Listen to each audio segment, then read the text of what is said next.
করোনার নতুন ধরন শনাক্ত হওয়া দেশগুলোর উপর ভ্রমণ নিষেধাজ্ঞা দেবে বাংলাদেশ। ওমিক্রন নিয়ে সতর্ক অবস্থানে বিশ্ব।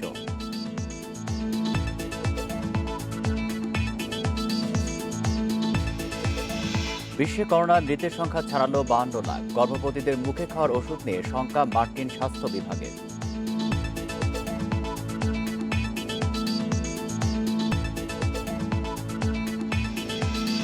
ভূমধ্য সাগর থেকে শতাধিক বাংলাদেশি সহ প্রায় 500 অভিবাসন প্রত্যাশী উদ্ধার, 93 জনই শিশু।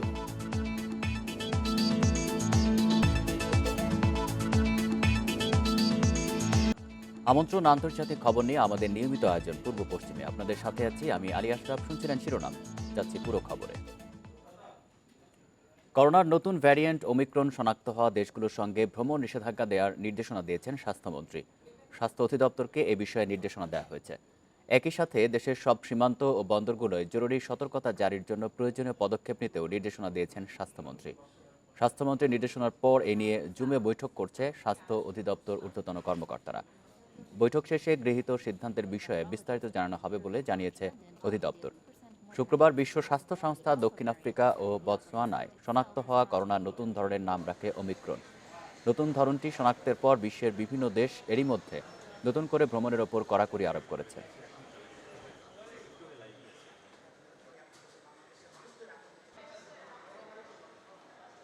সাউথ আফ্রিকান ভ্যারিয়েন্ট বিষয়ে আমরা অবহিত হয়েছি এবং এই ভ্যারিয়েন্টটি খুবই অ্যাগ্রেসিভ।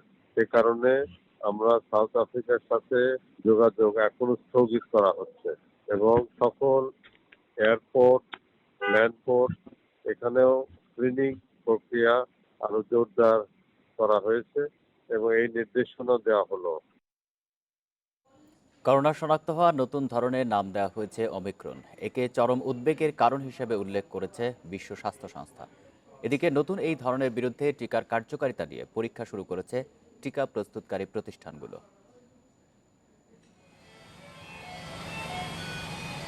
আলফা ও ডেল্টার পর এবার চিন্তার ভাঁজ ফেলেছে নতুন ভ্যারিয়েন্ট ওমিক্রন। এখন পর্যন্ত নতুন ধরন নিয়ে বিস্তারিত জানা না গেলেও প্রাথমিক তথ্যের ভিত্তিতে একে ভয়াবহ হিসেবে উল্লেখ করেছেন গবেষকরা। সবচেয়ে বেশি মিউটেশন ঘটেছে এই নতুন ভ্যারিয়েন্টের, ফলে টিকার কার্যকারিতা নিয়ে দেখা দিয়েছে শঙ্কা। ওমিক্রন পুরো বিশ্বের জন্য উদ্বেগের একটি কারণ। এরই মধ্যে এই ভ্যারিয়েন্টের প্রচুর পরিমাণে মিউটেশন ঘটেছে। আমাদের কাছে এটি নিয়ে তথ্য কম থাকায় এখনও এই ভ্যারিয়েন্ট নিয়ে গবেষণা চলছে। এজন্য কিছু সময় দরকার। পরিপূর্ণ তথ্য পেলেই আমরা বিশ্ববাসীকে এ ব্যাপারে ভালোমতো জানাতে পারব। নতুন এই ধরন মোকাবিলায় টিকার কার্যকারিতা নিয়ে কাজ শুরু করেছে AstraZeneca, Moderna, Pfizer, Johnson and Johnson ও নোভাভ্যাক্স। ফাইজার ও মডার্না জানিয়েছে আগামী সপ্তাহের মধ্যে টিকার কার্যকারিতার বিষয়ে ফল প্রকাশ করবে প্রতিষ্ঠান দুটো। এদিকে মডার্না জানিয়েছে যদি বুস্টার ডোজ ওমিক্রন মোকাবিলায় ব্যর্থ হয় সেক্ষেত্রে আরও একটি ডোজ দেওয়ার প্রস্তাব দিবে প্রতিষ্ঠানটি। গবেষকরা ভ্যারিয়েন্টের জেনেটিক কোড গবেষণা করে বলতে পারবে এর মধ্যে কি কি মিউটেশন হয়েছে, তবে সেটি খুবই সংক্ষিপ্ত আকারে হবে। সুতরাং এর জন্য বিস্তৃত মানুষের মধ্যে এই গবেষণা চালিয়ে যেতে হবে। এদিকে ইউরোপিয়ান রোগ প্রতিরোধ ও নিয়ন্ত্রণ কেন্দ্র শুক্রবার সতর্ক করে জানিয়েছে ইউরোপের দেশগুলোতে নতুন এই ভ্যারিয়েন্ট ছড়িয়ে পড়ার ঝুঁকি অত্যন্ত বেশি। এই পরিস্থিতিতে যেসব দেশে করোনার নতুন ধরন শনাক্ত হয়েছে সেই দেশে জরুরি ভিত্তিতে ফ্লাইট বাতিলের মত দিয়েছে ইউরোপীয় কমিশন। সতর্ক অবস্থানে আছে ভারত সহ এশিয়ার বিভিন্ন দেশ। এছাড়া যুক্তরাষ্ট্র আফ্রিকার 8টি ও যুক্তরাজ্য আফ্রিকার 6টি দেশের ওপর ভ্রমণ নিষেধাজ্ঞা আরোপ করেছে। সাউথ আফ্রিকার সাথে বৈশ্বিক এই নিষেধাজ্ঞাকে অযৌক্তিক বলে সমালোচনা করেছেন দেশটির সরকার। Tahmid Abrar, Independent News. বিশ্বে করোনায় মৃতের সংখ্যা 52 লাখ ছাড়িয়েছে। আক্রান্তের সংখ্যা 26 কোটি 8 লাখের বেশি।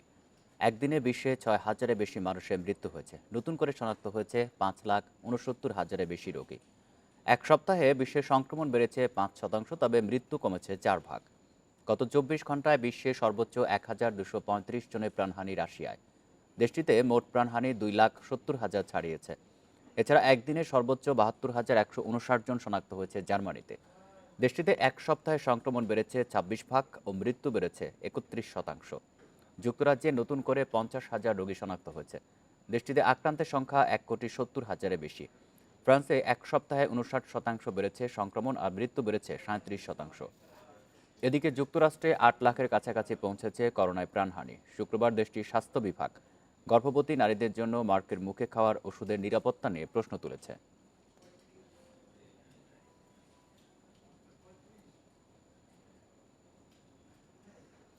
করোনার নতুন ধরনের খবরের প্রভাব আবারও পড়তে শুরু করেছে বিশ্ব অর্থনীতিতে। সপ্তাহের শেষ কার্যদিবসে বিশ্ববাজারে জ্বালানি তেলের দাম কমে গেছে ১৩ ভাগ। বড় পতন হয় যুক্তরাষ্ট্র, ইউরোপ এবং এশিয়ার শেয়ার বাজারগুলোতে। ভারতের পুঁজিবাজারেও ধস নেমেছে। লকডাউন দেওয়া হতে পারে এই আশঙ্কায় শেয়ার বিক্রি করে দিচ্ছেন বিনিয়োগকারীরা।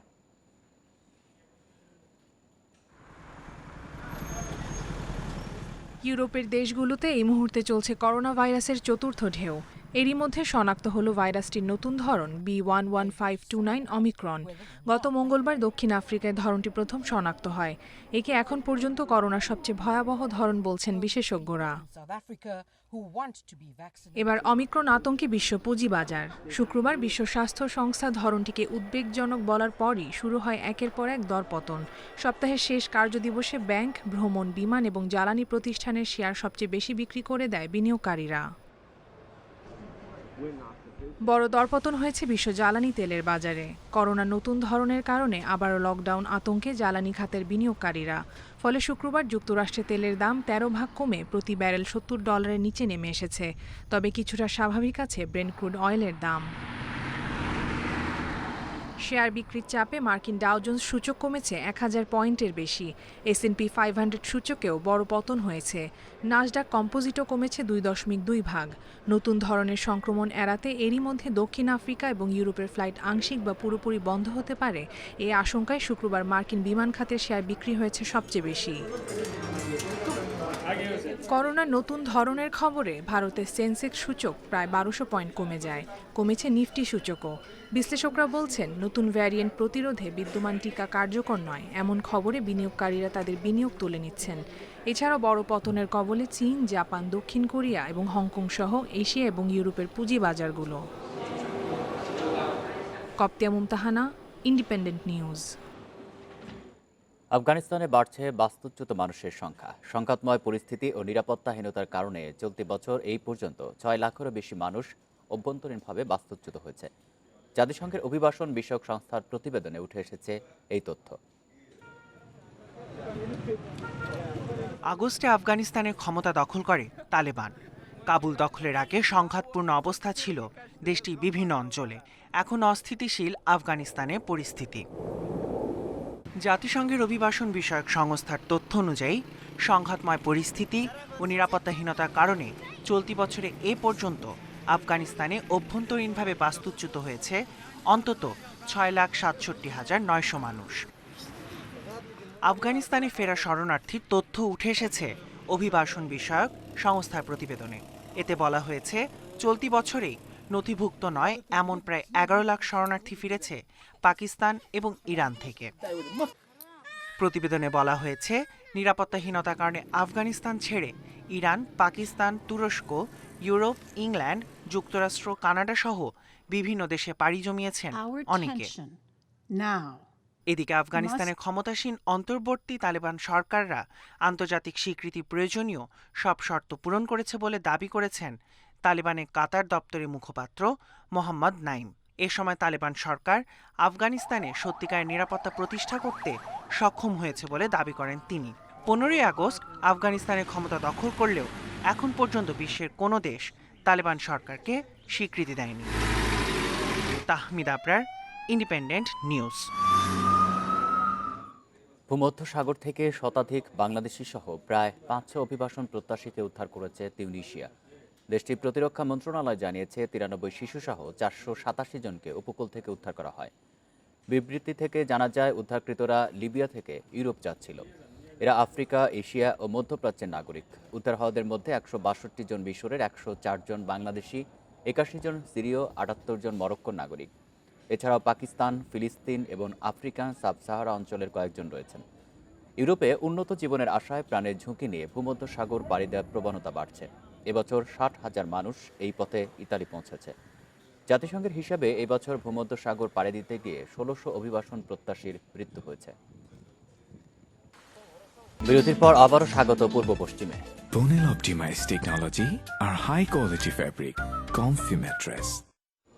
মেক্সিকোয় নিয়ন্ত্রণ হারিয়ে একটি বাড়িতে বাস ঢুকে পড়ায় 19 জন নিহত হয়েছেন। আহতের সংখ্যা অন্তত 20 জন। শুক্রবার তীর্থযাত্রীদের নিয়ে যাওয়ার সময় এই দুর্ঘটনা ঘটে। শুক্রবার দেশটির দক্ষিণ পশ্চিমের জোকুইচিঙ্গো শহরে দুর্ঘটনা ঘটে। দুর্ঘটনার সঠিক কারণ এখনো জানা যায়নি, তবে এ বিষয়ে তদন্ত চলছে বলে জানিয়েছে কর্তৃপক্ষ। কয়েক শতক ধরে রোমান ক্যাথলিকদের অন্যতম তীর্থস্থান চালমা। প্রতি বছর এ সময় তীর্থস্থান দর্শনে যান স্থানীয় বাসিন্দারা। শুক্রবার মিকোয়াকান থেকে চালমা যাওয়ার সময় দুর্ঘটনার কবলে পড়ে তীর্থযাত্রীদের বহন করা বাসটি।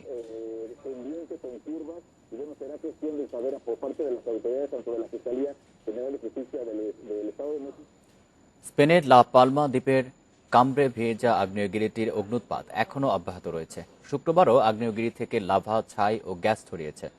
বিজ্ঞানীরা বলছেন 19 সেপ্টেম্বর শুরু হওয়া অগ্নুৎপাতটি 3 মাস পর্যন্ত স্থায়ী হতে পারে। গলিত শিলা 997 হেক্টরেরও বেশি জায়গা জুড়ে ছড়িয়ে পড়েছে ও 2200টিরও বেশি ভবন চূর্ণ বা ক্ষতিগ্রস্ত হয়েছে। আফ্রিকার পশ্চিম উপকূলে ক্যানারি দ্বীপপুঞ্জের লা পালমায় প্রায় 85,000 লোকের বাস। লাভার হুমকির কারণে দ্বীপটির 7,000-এরও বেশি বাসিন্দাকে সরিয়ে নেওয়া হয়েছে। আরও বাসিন্দাদের সরিয়ে নেওয়ার প্রস্তুতি নিচ্ছে কর্তৃপক্ষ।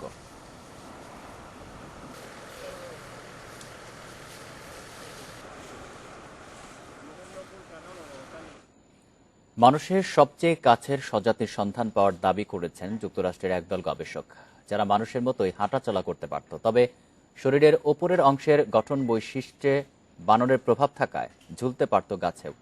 সন্ধান পাওয়া এই প্রজাতির জীবাশ্ম 2 মিলিয়ন বছরের পুরনো। এর বৈজ্ঞানিক নাম অস্ট্রালোপিথেকাস সেডিবা। 2015 সালে হোমিনিড পরিবারের একটি প্রাণীর মেরুদণ্ডের নিম্নাংশ খুঁজে পান বিজ্ঞানীরা। এর আগে দেহাবশেষের অন্যান্য হাড়ও পাওয়া গেছে।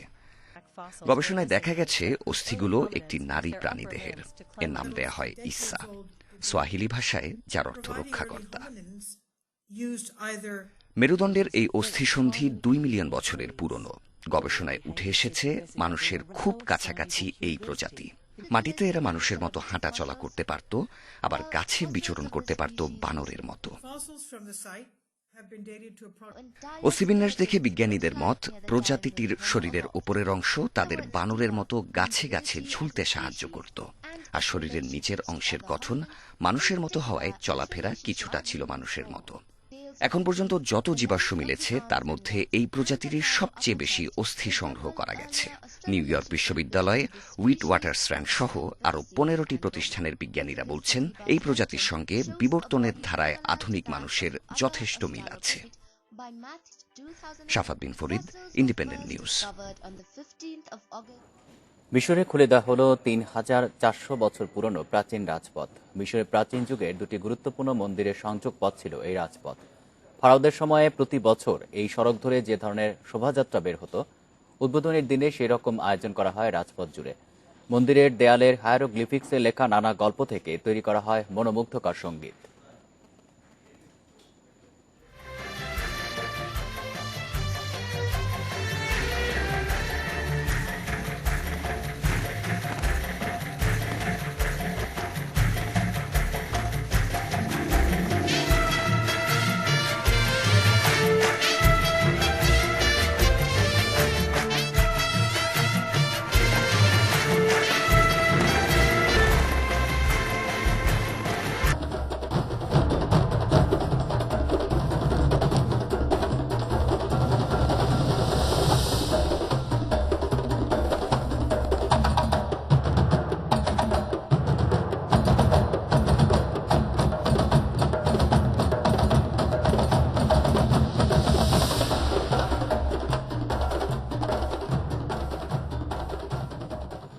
এ ছিল পূর্ব পশ্চিমে। ইন্ডিপেন্ডেন্ট টেলিভিশনের সব খবরের আরো বিস্তারিত জানতে চোখ রাখুন ফেসবুক, ইউটিউব এবং টুইটারে। ধন্যবাদ সবাইকে।